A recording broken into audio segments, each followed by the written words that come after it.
Olá, feliz sábado para você. A gente está começando o último Identidade dessa semana especial, nessa semana linda, nesse cenário incrível, uma semana toda muito especial sobre Natal.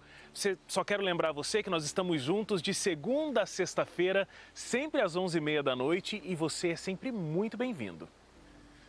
Ao longo dessa semana, estamos relembrando a história do Natal. Também, claro, conversando com pessoas que têm histórias que inspiram toda a essência dessa festa. Paz, esperança e o cuidado de Deus. Olha, Jesus é o motivo, né? Jesus Cristo veio ao mundo mostrando o maior amor de Deus na prática. O nascimento dele é apenas o início de toda uma história de redenção e salvação. E tudo que Deus fez por nós abre caminho para a gente fazer para outras pessoas também. Então eu quero te oferecer aqui, essa revista Ensinos de Jesus. Com esse material aqui, você vai aprender mais sobre o exemplo de Cristo para poder imitar a Ele, ser um instrumento de Deus na vida das pessoas em toda a sua volta. Então aproveite, peça já a sua revista gratuitamente ligando para a gente, 0 operadora 12 2127 3121. Ou você pode também mandar uma mensagem de WhatsApp 12 98244 0077. Então aproveite e fique com a gente, nós vamos para um rápido intervalo e voltamos já. O Natal é uma época que ficou conhecida pela troca de presentes entre familiares, amigos e até mesmo desconhecidos. Nesse período do ano, as pessoas parecem ficar mais solidárias. É comum ver campanhas de doações de roupas, alimentos, e esse chamado espírito natalino é, na verdade, o espírito do Evangelho que Jesus nos deixou ao nascer. O ato de compartilhar comida, ajudar pessoas em situação de vulnerabilidade social, curar enfermos, tudo isso são alguns dos exemplos de como Jesus viveu aqui e de como ele cumpriu a missão que Deus entregou nos 33 anos que viveu aqui na Terra. Ele deixou o céu para vir até nós. E quando Jesus nasceu, Maria e José o ensinaram a andar. E hoje somos chamados a andar nos passos dele. Fomos chamados a comemorar a vida de Jesus não apenas no fim do ano, mas todos os dias até que ele retorne. Mais do que isso, contar essa linda história de redenção e avisar a todo mundo que há um reino e há um rei, Jesus. E é por isso que comemoramos o Natal tão unidos e felizes. Vão e façam discípulos de todas as nações, batizando-os em nome do Pai, do Filho e do Espírito Santo, ensinando-os a guardar todas as coisas que tenho ordenado a vocês. E eis que estou com vocês todos os dias, até o fim dos tempos. O Identidade está começando.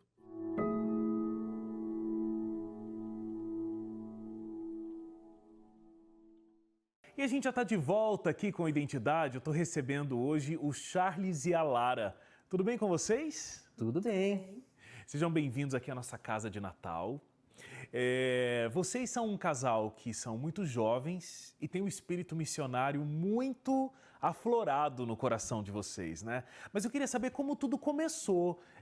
Vocês até antes de se conhecerem sempre tiveram esse desejo de serem missionários? Aconteceu depois?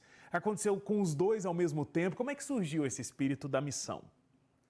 Então, surgiu mais com a Lara do que em mim. Eu sempre fui desbravador, né? Tinha esse senso de missão, mas nunca de ser missionário transcultural. Essa vontade era maior na Lara. Sim, eu sempre quis ser missionária desde pequenininha, desde antes de entrar na igreja, inclusive. E quando a gente se conheceu, então, eu sempre falei para ele que eu queria ser missionária. Não era um desejo muito grande, ele sempre foi um pouco relutante de ser missionário, ainda mais transcultural, num local tão longe. Mas ele acabou aceitando, depois de um pouco de pressão da esposa, ele Bastante pressão. E vocês começaram, acho que de uma forma bem gradativa, né? Porque vocês fizeram uma primeira missão na Amazônia, então, né, ainda no Brasil. Aí depois vocês foram esbarrar ali numa fronteira, porque vocês foram fazer uma missão na fronteira entre o Brasil e a Argentina, para depois fazer algo realmente transcultural, né? Me conta dessas duas experiências, primeiro na Amazônia e depois essa na divisa do Brasil com a Argentina. Então, a gente, enquanto estava no Brasil, a vida estava normal, profissões normais. Eu sou advogado, a Lara é fisioterapeuta. Então, assim, eram missões, mas missões que não mexiam muito com a nossa vida. Aquele período das Período de férias, férias, né? exatamente. Tirando essa que foi na fronteira, aí envolvia o nosso trabalho, a gente aproveitou que a gente se mudou para a fronteira, a gente fez missão lá. Tá. Né? Então, essa na Amazônia foi uma viagem missionária que a gente fez para o interior do Amazonas, lá para Coari. Que foi com os ribeirinhos. A gente fez um trabalho com os ribeirinhos amazônicos, foi muito bonito, um trabalho muito bacana. E lá na fronteira entre o Brasil e a Argentina, nós fomos para abrir clubes de desbravadores, que era o foco do nosso trabalho já aqui no Brasil. E como foi esse primeiro momento, para você principalmente, Charles, que estava nesse negócio? Será que é para mim, não é, ser missionário? Olha, enquanto eram períodos de férias, era tranquilo, né? Era maravilhoso. Uma atividade muito legal. Muito legal. A gente era mais turista do que missionário, né? Mas era legal, a gente ia lá, fazia missões com as pessoas, com os locais, era lindo, né? Mas voltava para casa. Era tudo muito novo. Era tudo muito novo, não dava o período de desespero, de sentir falta de casa, não sentia nada disso, né? Sentia só mesmo o primeiro amor de estar na missão. E para você, Lara, você estava ali nessa missão e estava gostando, mas o teu sentimento era assim, ok, mas eu quero mais. Então, cada vez que a gente fazia missão, parece que o sentimento de querer ir para outro lugar, para outro país, aflorava. Era algo assim, eu sempre falei para o Charles, ó, é isso que eu quero para mim, é isso que eu quero para minha vida. E ele, não, peraí, nas férias tá bom, sempre com esse sentimento. Assim, vocês fizeram missão com os ribeirinhos amazônicos, né? Então, eu acho que isso é muito conhecido, todo mundo, de repente, já viu algum tipo de reportagem, mas os ribeirinhos são aquelas pessoas que vivem em casas flutuantes, né? E eles têm um jeito de viver muito diferente, de um jeito mais dentro das cidades, né? Então, ali, vocês já com contato com pessoas que vivem uma vida de uma forma um pouco mais precária de algumas situações, tem uma cultura, um jeito de viver já um pouco diferente. Qual foi a sensação de estar ali perto de seres humanos que já têm uma vida um pouco diferente da rotina de vocês? Então, quando a gente foi para a Amazônia, eu lembro que eu falei para o Charles, eu gostaria de morar aqui pelo menos uns 3 anos. E o Charles já achou demais, né? Então, inclusive o nosso plano, depois que voltasse da missão de Papua Nova Guiné, era voltar para a Amazônia. É o que a gente sempre falava. A impressão que a gente tem quando a gente vai para esses lugares mais distantes dos grandes centros é que quanto mais você está viajando, parece que as pessoas vão ficando mais queridas, mais acolhedoras. Então, estar ali é maravilhoso, é uma sensação muito boa, né? Então, para quem já está pensando em ir, já está com um pé lá, quando você vai, participa e tem uma experiência, mesmo que rápida, missionária, com um povo tão querido quanto é o caso do povo do interior do Amazonas, é maravilhoso, você acaba tomando a decisão. Né? Eles são extremamente receptivos. Extremamente amáveis, queridos. Agora, vamos falar de Papua Nova Guiné. Então, aí já é uma experiência mais profunda de missão.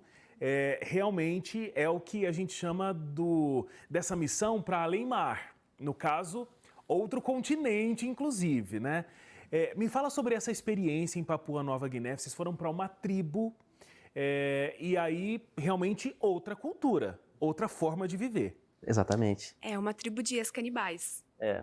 É o projeto em que nós estávamos... Pelo menos ex, né? Ex, exatamente. E a gente gosta de salientar que era um ex, né?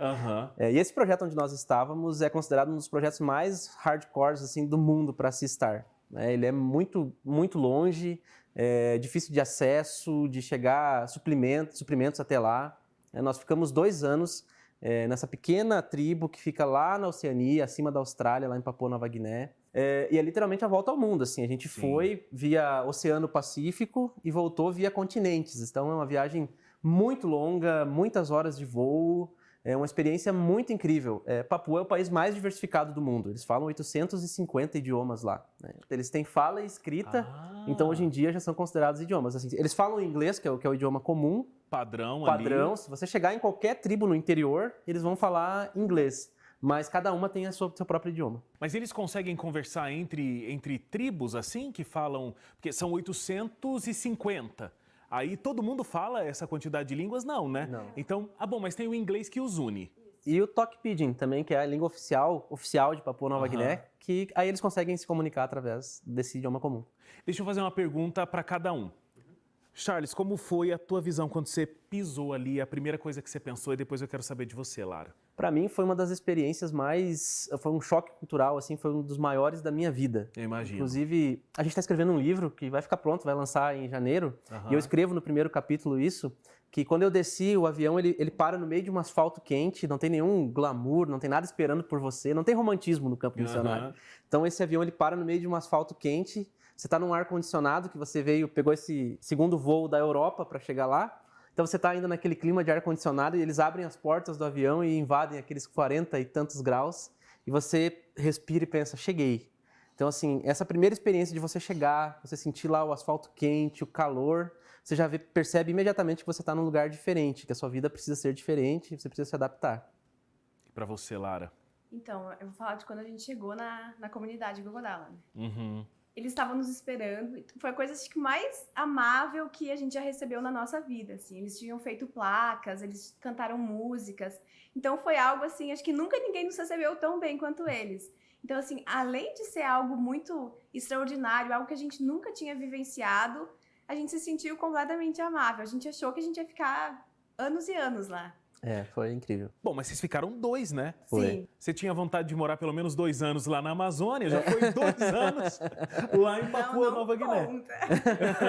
Então ainda tem que viver mais esses 2 anos. O que você falou, né, que muita coisa precisaria mudar logo que você chegou.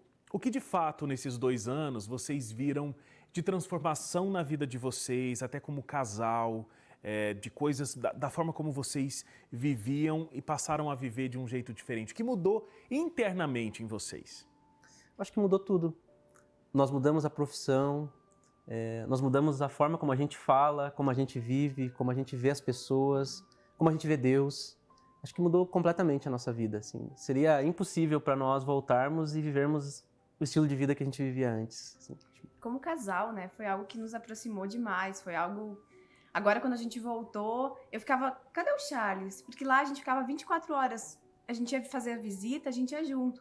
Aqui no Brasil não é assim, cada um faz uma coisa, então foi muito diferente, assim. Por incrível que pareça, foi saudável pra gente ficar juntos. Assim, foi, como casal, foi incrível, assim, essa experiência. É que eu acho que por mais que você tá ali na missão, vou falar da minha experiência sem nunca ter feito, minha percepção, você tá ali na missão, numa coisa tão diferente, e por mais que você tá ali para se doar, você meio que não reconhece, né, aquela cultura, você não reconhece aquele jeito de viver. Então eu acho que só de o casal olhar no olho, já tem aquela coisa de se reconhecer no outro, de falar, nossa, ele entende exatamente o que eu estou sentindo, ele sabe exatamente o que eu estou pensando. E eu acho que cria uma conexão que um casal nunca vai conseguir criar fora do campo missionário, né? E até porque nós éramos os únicos que falavam português. De tantos idiomas, nós éramos os únicos 2 que estavam falando português lá. Então isso foi muito incrível. E um combinado que nós tínhamos é de não reclamar um para o outro sobre a situação, né? Para não ir sobrecarregando um ao outro. Então a gente tentava levar da melhor forma possível. Mais leve possível. No final do dia a gente se olhava e tá tudo bem. Tá tudo bem, estamos sobrevivendo, estamos sobrevivendo. Olha, a gente vai fazer uma paradinha pro intervalo. Na volta tem mais história de missão, tá bom? E a gente vai falar sobre Natal, numa tribo que nem sabe quem é Jesus. Então, intervalo rápido e a gente volta já.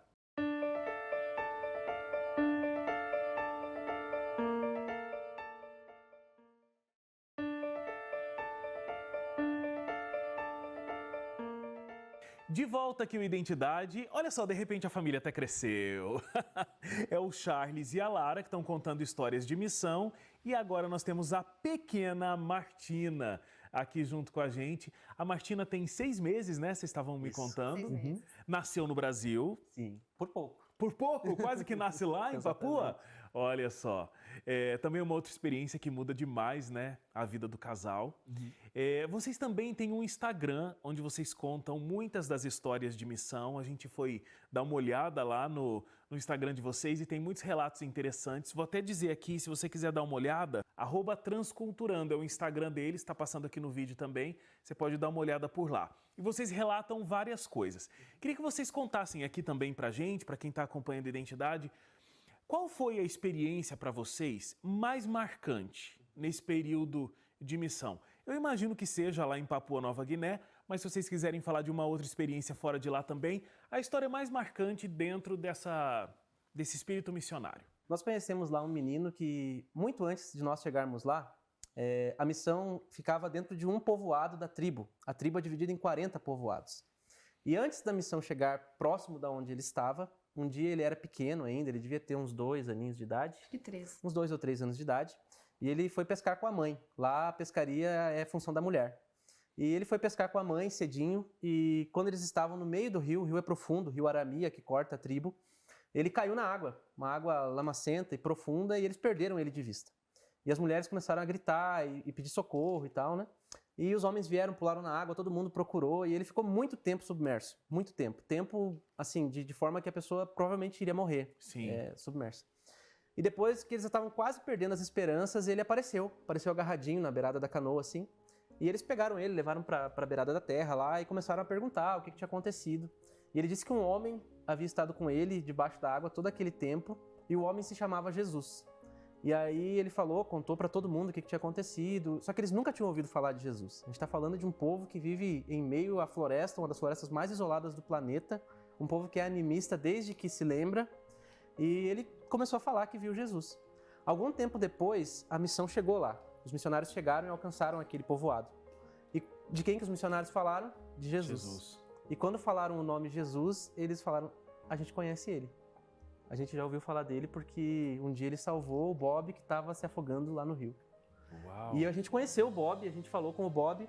E quando a gente estava lá, a gente presenciou uma coisa linda, que o Bob teve uma crise de cálculo renal. E ele ficou muito doente.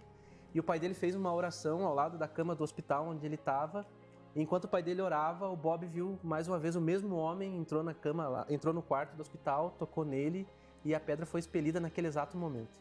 Assim, essa foi uma experiência bem forte que a gente viu em primeira pessoa lá acontecendo, assim, de uma abordagem que não é para nós, não é comum para nós, né? Porque a gente entende que Deus contextualiza também a sua mensagem, assim como a gente precisa contextualizar. E ele tem várias ferramentas e aqui existem muitas pessoas que podem falar sobre Jesus, né?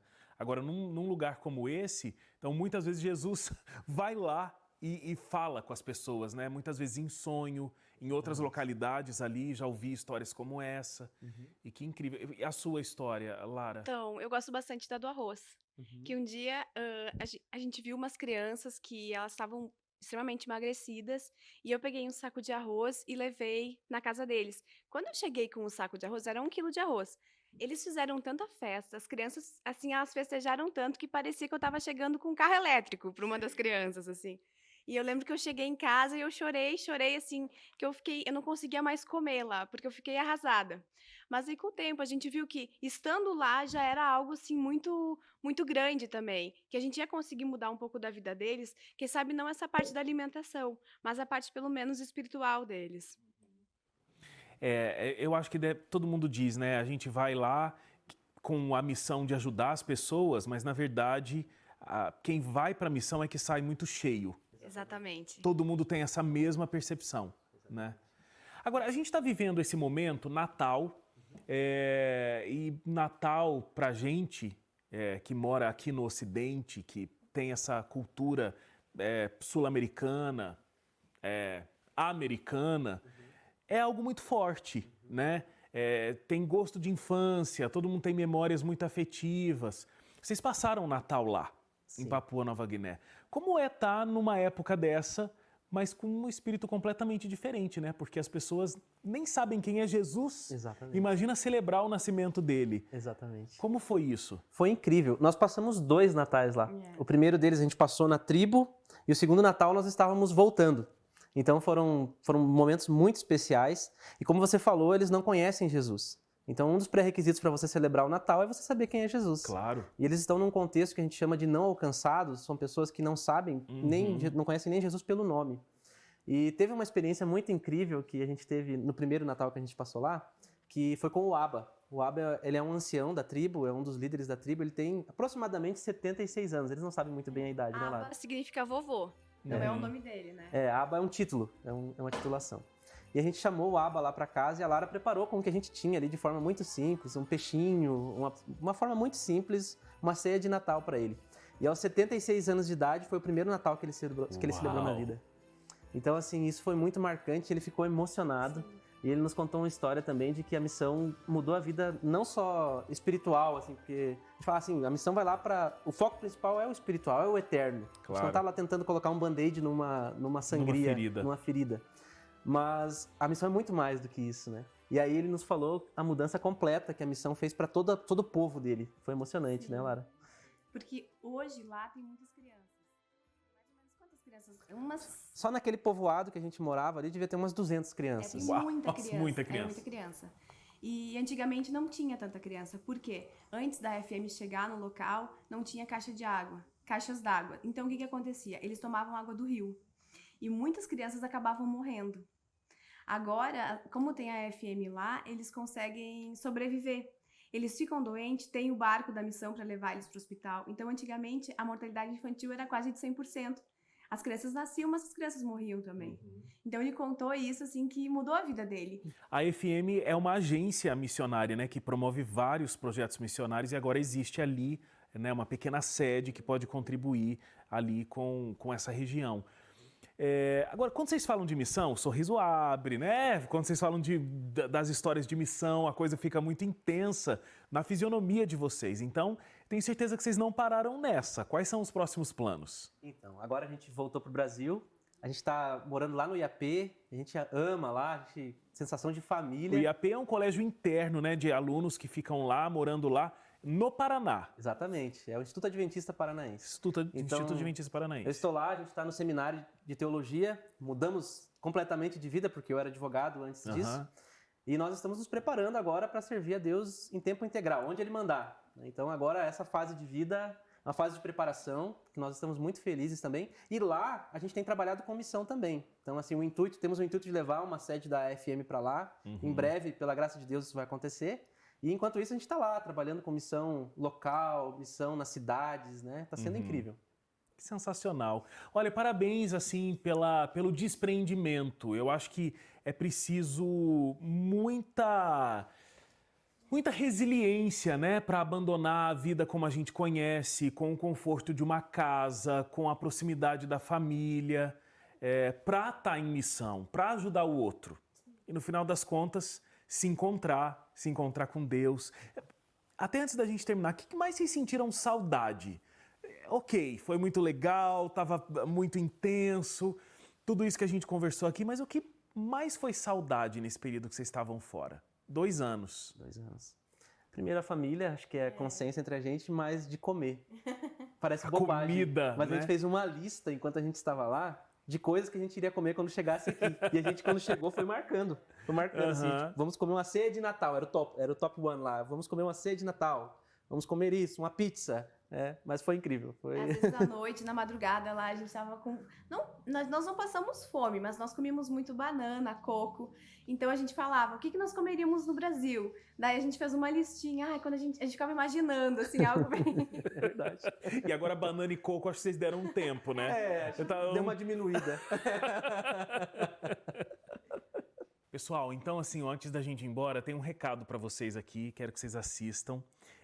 O pastor Diogo quer mandar um recado bem especial para vocês. Nós somos muito felizes porque vocês nos escolheram para ir e abençoar pessoas nos lugares mais distantes, lá nas tribos da Papua Nova Guiné. Eu espero do fundo do meu coração que ainda deste lado da eternidade vocês possam começar a colher os frutos do trabalho inestimável que vocês fizeram. Deus abençoe vocês. Amém. O Diogo é um querido. Muito obrigado. É bom saber que fez a diferença por onde passou, não é? Deus seja louvado. A gente fez um pouquinho, mas a gente entende que o trabalho é de Deus. A gente é uma ferramenta pequenininha que Deus ainda consegue usar. Gente, muito obrigado mais uma vez por terem vindo, compartilhado com a gente essas histórias. Que esse amor pela missão que vocês têm, vocês também possam passar para a Martina, né, Martina? E esse espírito missionário possa realmente trazer pessoas para conhecerem a Jesus, abreviar a volta dele. Muito obrigado. A gente que agradece e um Feliz Natal para você, viu? Feliz Natal para vocês também. Feliz Natal para você que acompanhou com a gente toda essa semana tão especial aqui. Um excelente sábado para você e a gente se encontra na segunda-feira, às 11h30 da noite. Até lá. Tchau, tchau.